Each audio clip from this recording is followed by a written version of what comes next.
Welcome back to study मनिया।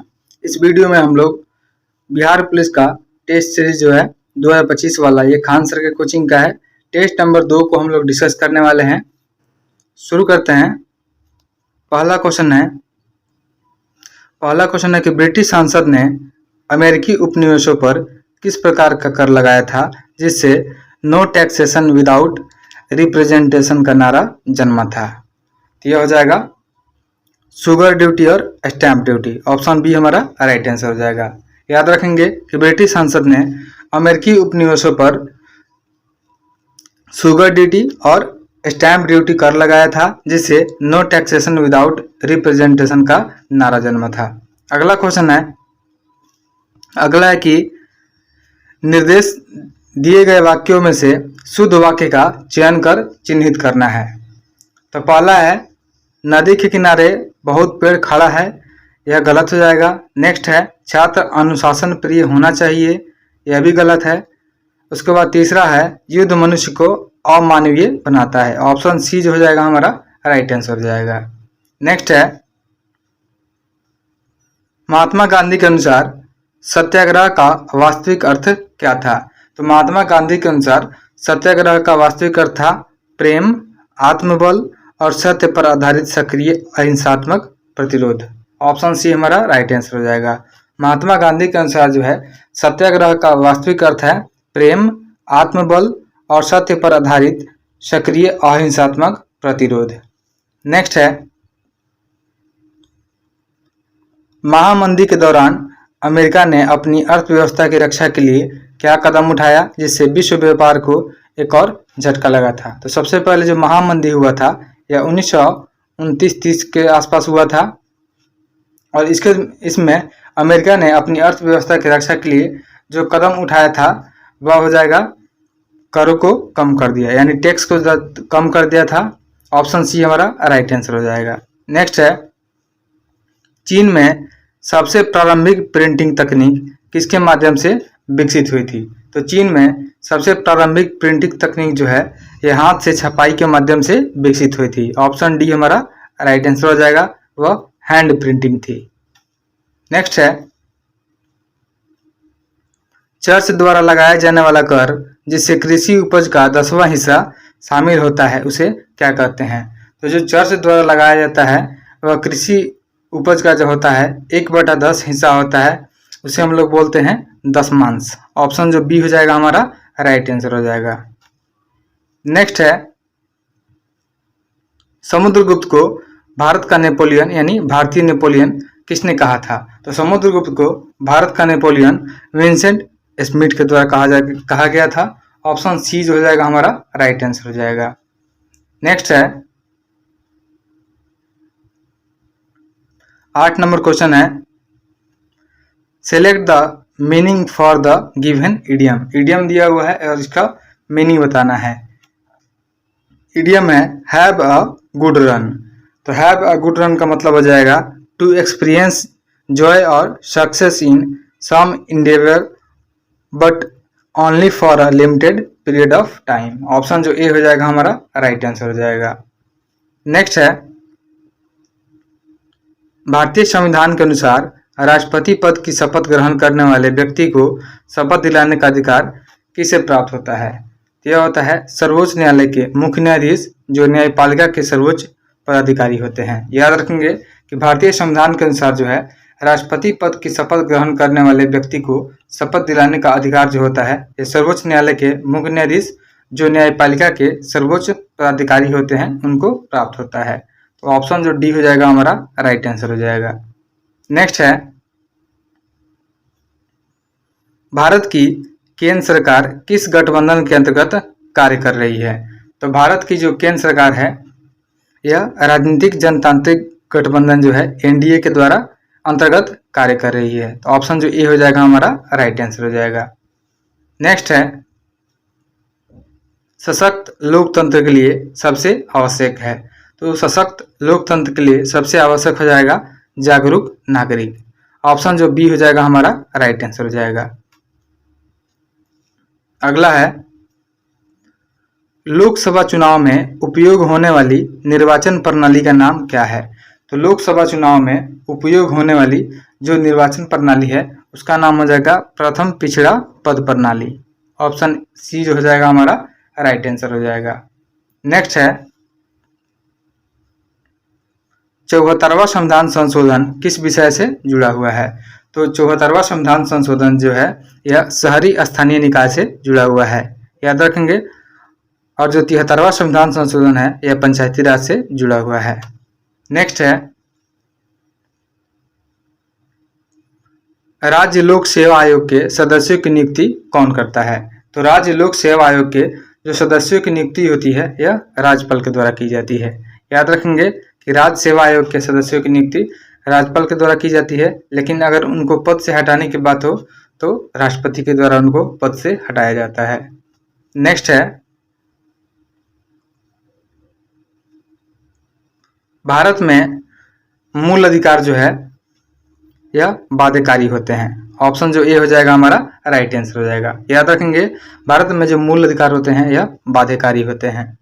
अगला question है कि भारतीय संविधान का निम्नलिखित में से कौन सा प्रावधान राष्ट्रीय आपातकाल के दौरान मौलिक अधिकारों को निलंबित करने के लिए प्रदान करता है?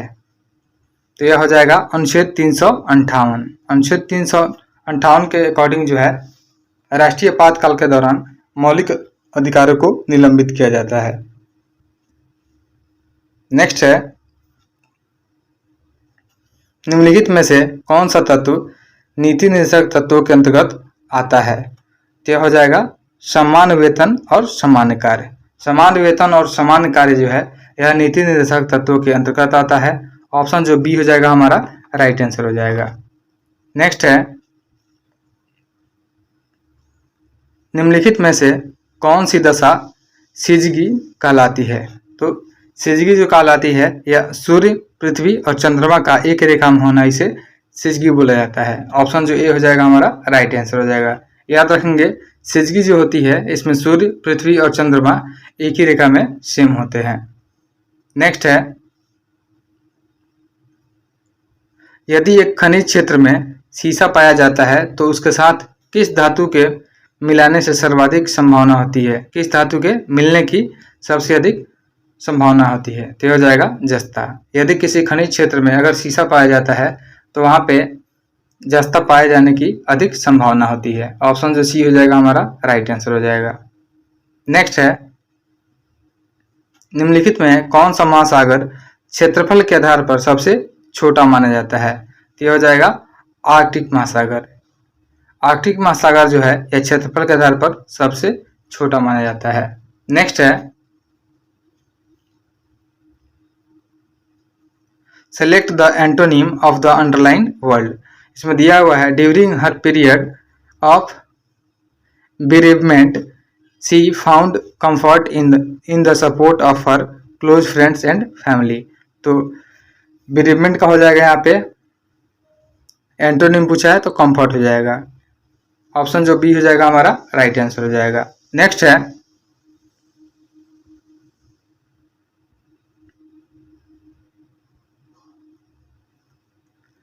जिब्राल्टर जल संधि के संबंध में निम्न कथनों पर विचार करें। पहला है यह भूमध्य सागर को अटलांटिक महासागर से जोड़ती है, यह बिल्कुल सही है। दूसरा है इसे भूमध्य सागर का प्राकृतिक नहर भी कहा जाता है, यह भी सही है। और यह उत्तरी अफ्रीका के तट से सटे भारत में स्थित है, यह स्टेटमेंट बिल्कुल गलत है। तो ऑप्शन जो ए हो जाएगा हमारा राइट आंसर हो जाएगा कि यह भूमध्य सागर को अटलांटिक महासागर से जोड़ती है और इसे भूमध्य सागर का प्राकृतिक नहर भी कहा जाता है। ऑप्शन ए हमारा राइट आंसर हो जाएगा। नेक्स्ट है इंदिरा पॉइंट किस केंद्र शासित प्रदेश में स्थित है? तो जो इंदिरा पॉइंट है यह अंडमान निकोबार में स्थित है। याद रखेंगे इंदिरा पॉइंट जो है यह अंडमान निकोबार में स्थित है। ऑप्शन जो बी हो जाएगा राइट आंसर हो जाएगा। अगला क्वेश्चन है कि नागार्जुन सागर बांध किस नदी पर स्थित है? तो जो नागार्जुन सागर बांध है यह कृष्णा नदी पर स्थित है। याद रखेंगे ऑप्शन सी हमारा राइट आंसर हो जाएगा। नेक्स्ट है साइलेंट वैली राष्ट्रीय उद्यान किस राज्य में स्थित है? तो साइलेंट वैली राष्ट्रीय उद्यान जो है यह केरल में स्थित है। ऑप्शन बी हमारा राइट आंसर हो जाएगा। अगला है कि भारत के किन क्षेत्रों में सिंचाई की सुविधा अपेक्षाकृत कम है। तो भारत में जो है दक्षिणी पठारी क्षेत्रों में सिंचाई की सुविधा जो है अपेक्षाकृत कम है। तो ऑप्शन जो हो जाएगा सी हमारा राइट आंसर हो जाएगा। नेक्स्ट है, यदि किसी परिवार का पीने का पानी सुरक्षित स्रोत से आता है लेकिन वह घर से आने जाने में कुल 40 मिनट लगाता है तो यह परिवार किस संकेत पर वंचित माना जाएगा। तो यह जो हो जाएगा पेयजल पर वंचित माना जाएगा। ऑप्शन जो बी हो जाएगा हमारा राइट आंसर हो जाएगा। नेक्स्ट है, निम्नलिखित में से कौन सा कथन देश के विकास को समग्र रूप से मापने के लिए सबसे उपयुक्त है। तो यह हो जाएगा प्रति व्यक्ति आय, साक्षरता और स्वास्थ्य स्तर तीनों से जो है देश के विकास को मापा जा सकता है। तो ऑप्शन जो हो जाएगा डी हमारा राइट आंसर हो जाएगा। अगला क्वेश्चन है,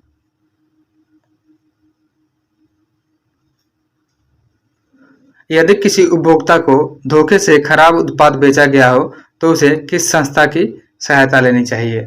तो यदि किसी उपभोक्ता को धोखे से खराब उत्पाद बेचा गया होता हो तो उसे उपभोक्ता विवाद निवारण आयोग का सहायता लेना चाहिए। ऑप्शन जो हो जाएगा सी हमारा राइट आंसर हो जाएगा।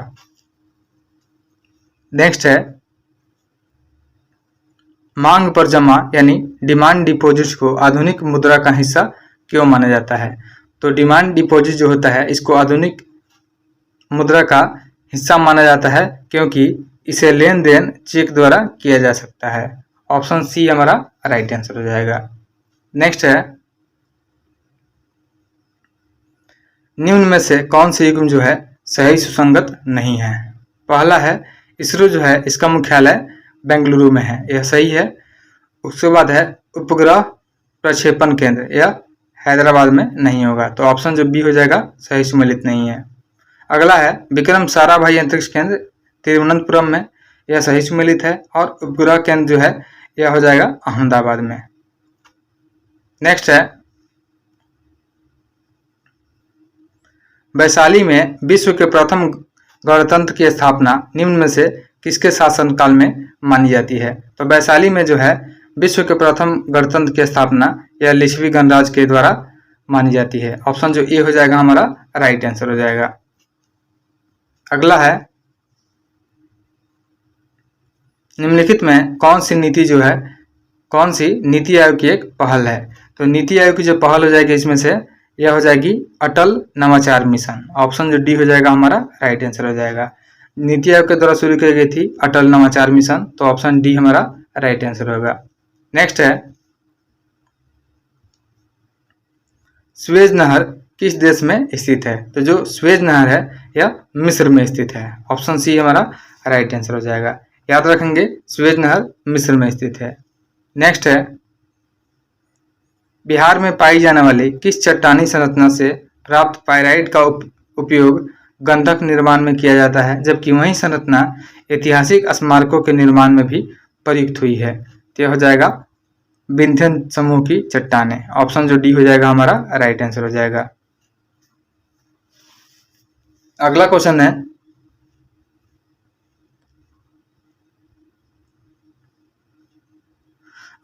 है, गरुड़ शक्ति संयुक्त सैन्य अभ्यास किन दो देशों के बीच आयोजित होता है। तो जो गरुड़ शक्ति संयुक्त सैन्य अभ्यास होता है यह भारत और इंडोनेशिया के बीच में होता है, याद रखेंगे।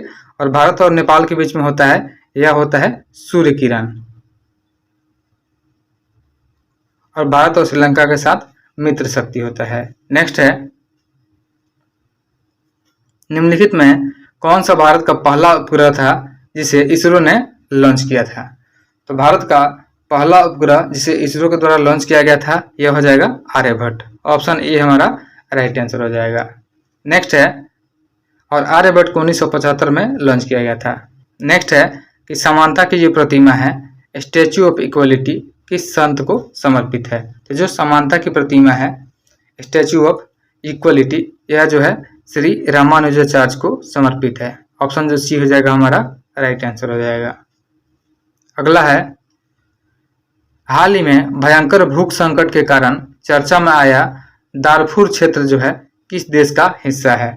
तो हाल ही में भयंकर भूख संकट के कारण चर्चा में आया था दारफुर क्षेत्र, यह जो हो जाएगा सूडान का हिस्सा हो जाएगा, यानी जो दारफूर क्षेत्र है यह सूडान में स्थित है। ऑप्शन ए हमारा राइट आंसर हो जाएगा। नेक्स्ट है, हाल ही में federation of all India IT association यानी FAIITA का अध्यक्ष किसे चुना गया है? तो federation of all India IT association का अध्यक्ष चुना गया है या नवीन गुप्ता को चुना गया है। ऑप्शन बी राइट आंसर हो जाएगा।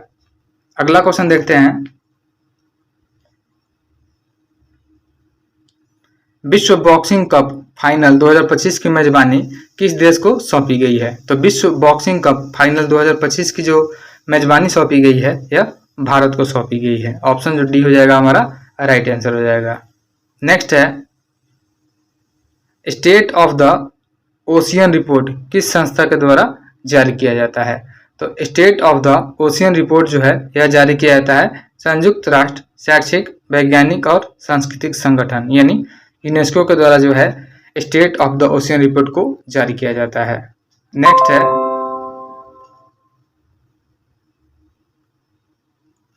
नेक्स्ट है कि किस राज्य ने शिशुओं और गर्भवती महिलाओं को नियमित टीकाकरण के मामले में पूरे देश में प्रथम स्थान प्राप्त किया है? तो यह हो जाएगा बिहार, यानी बिहार के द्वारा जो है शिशुओं और गर्भवती महिलाओं को नियमित टीकाकरण के मामले में पूरे देश में प्रथम स्थान मिला है। नेक्स्ट है, हाल ही में भारत के प्रथम राष्ट्रपति देश रत्न डॉक्टर राजेंद्र प्रसाद की कौन सी जयंती मनाई गई है? तो डॉक्टर राजेंद्र प्रसाद की जो है 140वीं जयंती मनाई गई है। ऑप्शन बी राइट आंसर हो जाएगा। नेक्स्ट है, नगर वन योजना जो हाल ही में समाचार पत्रों में देखी गई है किस मंत्रालय द्वारा शुरू की गई है? तो जो नगर वन योजना शुरू की गई है यह की गई है पर्यावरण वन और जलवायु परिवर्तन मंत्रालय के द्वारा। ऑप्शन जो सी हो जाएगा हमारा राइट आंसर हो जाएगा। नेक्स्ट है, नवीनतम रिपोर्ट के अनुसार बिहार में गंगा डॉल्फिन की अनुमानित संख्या कितनी है? तो नवीनतम रिपोर्ट के अनुसार जो है बिहार में गंगा डॉल्फिन की जो अनुमानित संख्या है यह 2220 लगभग है। तो ऑप्शन डी हमारा राइट आंसर हो जाएगा। नेक्स्ट है, बिहार के बेगूसराय जिले के किस शिक्षक को शिक्षा ग्रह पुरस्कार 2025 से सम्मानित किया गया है? तो ये हो जाएंगे बेगूसराय जिले के हैं रंजन कुमार, जिन्हें शिक्षा ग्रह पुरस्कार 2025 से सम्मानित किया गया है। तो याद रखेंगे शिक्षा ग्रह जो पुरस्कार 2025 है यह रंजन कुमार को दिया गया है और यह बेगूसराय जिले से संबंधित है। ऑप्शन जो बी हो जाएगा हमारा राइट आंसर हो जाएगा। नेक्स्ट है, हाल ही में बिहार के किन दो विश्वविद्यालयों को अनुसंधान विश्वविद्यालय का दर्जा दिए जाने की घोषणा की गई है? तो हो जाएगा पटना विश्वविद्यालय और ललित नारायण मिथिला विश्वविद्यालय। ऑप्शन जो ए हो जाएगा हमारा राइट आंसर हो जाएगा। पटना विश्वविद्यालय और ललित नारायण मिथिला विश्वविद्यालय को अनुसंधान विश्वविद्यालय का दर्जा दिए जाने की घोषणा की गई है।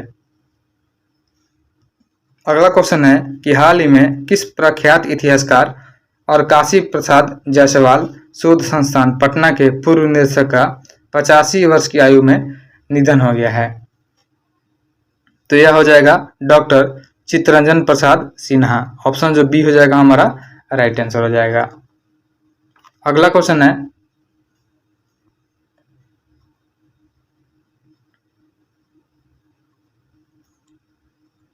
16वें गृह शिखर सम्मेलन के दौरान बिहार के किस विश्वविद्यालय को sustainable building materials and technology श्रेणी में उत्कृष्ट योगदान के लिए पुरस्कार प्रदान किया गया है? तो यह प्रदान किया गया है नालंदा विश्वविद्यालय को। याद रखेंगे कि 16वें गृह शिखर सम्मेलन के दौरान जो है बिहार के नालंदा विश्वविद्यालय को sustainable building materials and technology श्रेणी में उत्कृष्ट योगदान के लिए पुरस्कार प्रदान किया गया है। ऑप्शन जो डी हो जाएगा हमारा राइट आंसर हो जाएगा।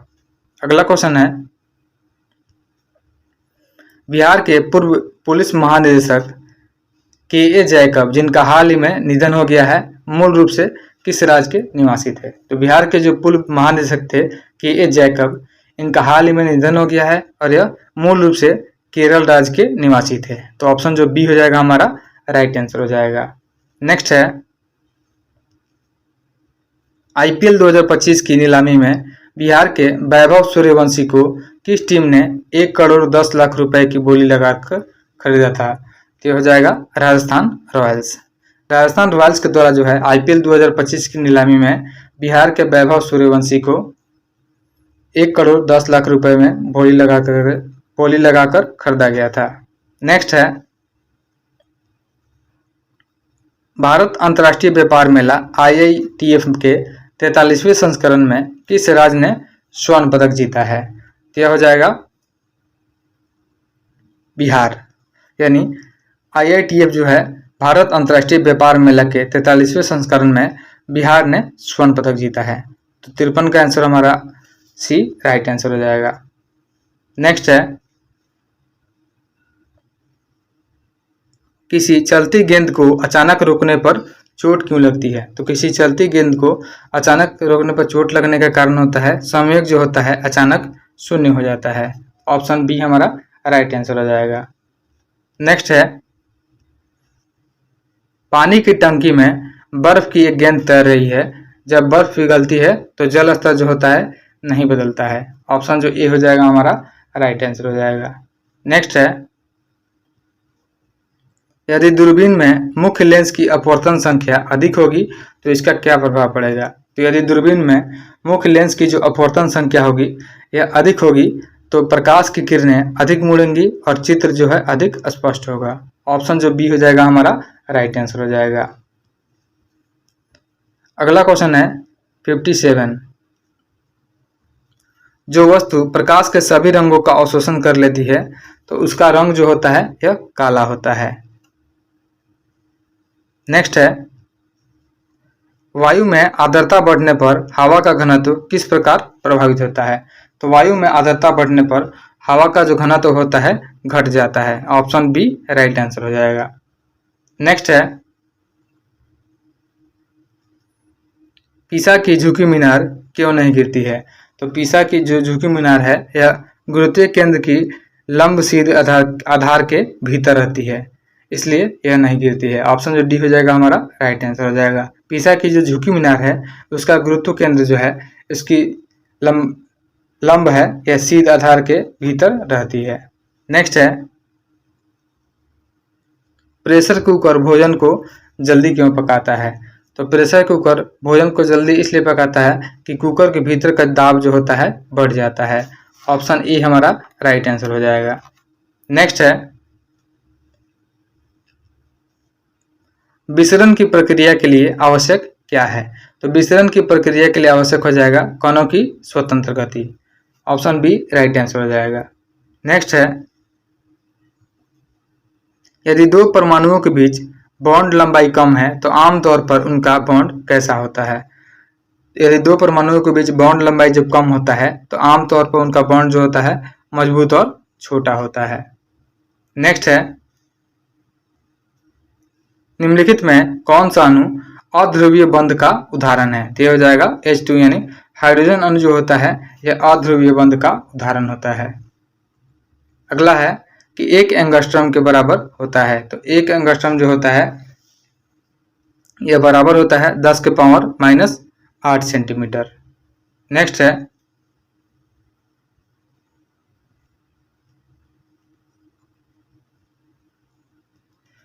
है कि प्रोपेन किस प्रकार का हाइड्रोकार्बन है? तो प्रोपेन जो है यह अल्केन प्रकार का हाइड्रोकार्बन हो जाएगा। प्रोपेन जो होता है एक अल्केन का रूप है। नेक्स्ट है एसिटिलीन अभिक्रिया होता है। तो एसिटिलीन अभिक्रिया जो होता है यह जल के साथ होता है। ऑप्शन सी राइट आंसर हो जाएगा। अगला क्वेश्चन है हाइड्रोजन गैस की सबसे खास विशेषता क्या है? तो हाइड्रोजन गैस की सबसे खास विशेषता होती है कि यह सबसे हल्की गैस है। ऑप्शन जो बी हो जाएगा राइट आंसर हो जाएगा। नेक्स्ट है ऑक्सीजन की खोज किसने की थी? तो ऑक्सीजन की जो खोज की गई थी यह प्रिस्टले के द्वारा की गई थी। नेक्स्ट है रासायनिक प्रक्रिया में ऑक्सीकरण का अर्थ क्या है? तो रासायनिक प्रक्रिया में ऑक्सीकरण का अर्थ होता है इलेक्ट्रॉन का त्याग करना। याद रखेंगे रासायनिक प्रक्रिया में ऑक्सीकरण का अर्थ होता है इलेक्ट्रॉन का त्याग करना। अगला क्वेश्चन है कि वायु के अभाव में किसी अयस्क को उसके गलने के तापमान से नीचे गर्म करना किसे कहते हैं? तो ये हो जाएगा चूना बनाना। ऑप्शन जो डी हो जाएगा राइट आंसर हो जाएगा। नेक्स्ट है, कौन सा विटामिन रक्त के थक्के बनाने में सहायता करता है? तो ये हो जाएगा विटामिन के हो जाएगा, जो रक्त के थक्के बनाने में सहायता करता है। अगला क्वेश्चन है कि मानव शरीर में क्रोमोसोम की संख्या कितनी होती है? तो मानव शरीर में क्रोमोसोम की जो संख्या होती है यह 46 होती है, यानी 23 जोड़ा होती है। नेक्स्ट है,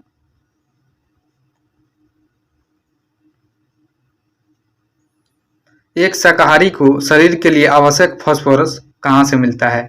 तो एक शाकाहारी को शरीर के लिए आवश्यक फास्फोरस जो है यह दूध से मिलता है। ऑप्शन जो ए हो जाएगा राइट आंसर हो जाएगा। नेक्स्ट है, टेंडन और लिगामेंट किस प्रकार के संयोजी ऊतक है? तो टेंडन और जो लिगामेंट है यह धना संयोजी ऊतक है। ऑप्शन जो बी हो जाएगा राइट आंसर हो जाएगा। जो लिगामेंट होता है यह हड्डियों को जोड़ता है, और जो टेंडन होता है यह हड्डियों को मांस से जोड़ता है। नेक्स्ट है, आइरिस का क्या कार्य है? तो आइरिस का जो काम होता है रेटिना तक पहुंचने वाले प्रकाश की मात्रा को कंट्रोल करना होता है। ऑप्शन ए राइट आंसर हो जाएगा। नेक्स्ट है, ए, बी और ओ रक्त समूहों की खोज किसने की थी? तो ए, बी और ओ रक्त समूह की जो खोज की गई थी यह की गई थी कार्ल लैंड एस्टीना के द्वारा। ऑप्शन जो ए हो जाएगा राइट आंसर हो जाएगा। अगला क्वेश्चन है कि पेट के गैस्ट्रिक जूस में कौन कौन से घटक होते हैं? तो पेट के गैस्ट्रिक जूस में जो है HCl होता है, हाइड्रोक्लोरिक एसिड, उसके बाद पेप्सिनोजेन होता है और बलगम होता है। ऑप्शन डी राइट आंसर हो जाएगा। नेक्स्ट है, कोशिका में पाए जाने वाले गुणसूत्र जो लिंग के अलावा अन्य लक्षणों के लिए जिम्मेदार होते हैं उन्हें क्या कहते हैं? तो उसे कहा जाता है ऑटोसोम। याद रखेंगे कि कोशिका में पाए जाने वाला जो गुणसूत्र होता है जो लिंग के अलावा अन्य लक्षणों के लिए जिम्मेदार होते हैं उसे ऑटोसोम कहा जाता है। अगला क्वेश्चन है कि पौधों में भोजन स्टार्च के रूप में संग्रहित होता है और जानवरों में यह आमतौर पर किसके रूप में संग्रहित होता है? तो जानवरों में जो होता है ग्लाइकोजन के रूप में संग्रहित होता है। अगला क्वेश्चन है,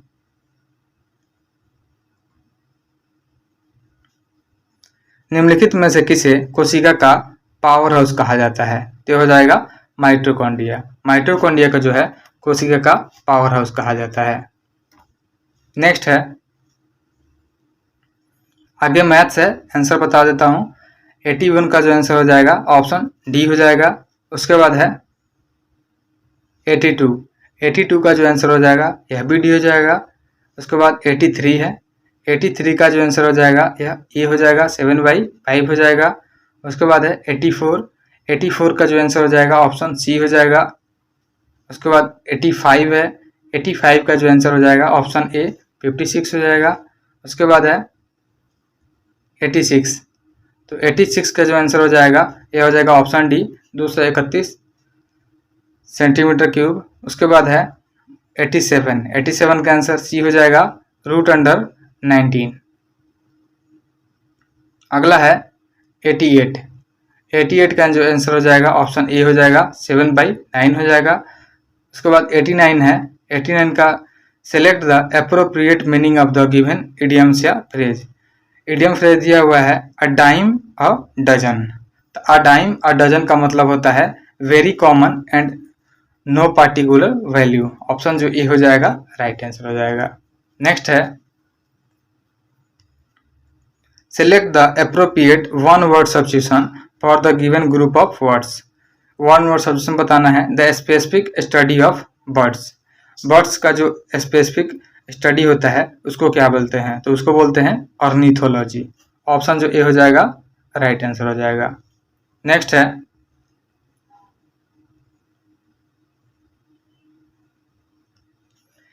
है, select the best term that is nearest to the given word in meaning. तो यहाँ पे ऑप्शन लिखा हुआ है डिपोजिशन। तो डिपोजिशन का जो साइनो होना चाहिए यह हो जाएगा इम्पीचमेंट। ऑप्शन जो ए हो जाएगा राइट आंसर हो जाएगा। नेक्स्ट है, find the synonym of the given term. इसमें दिया हुआ है डिनोसमेंट, तो जो डिनोसमेंट होता है इसका जो साइन हो जाएगा यह क्लाइमैक्स हो जाएगा। ऑप्शन ए राइट आंसर हो जाएगा। नेक्स्ट है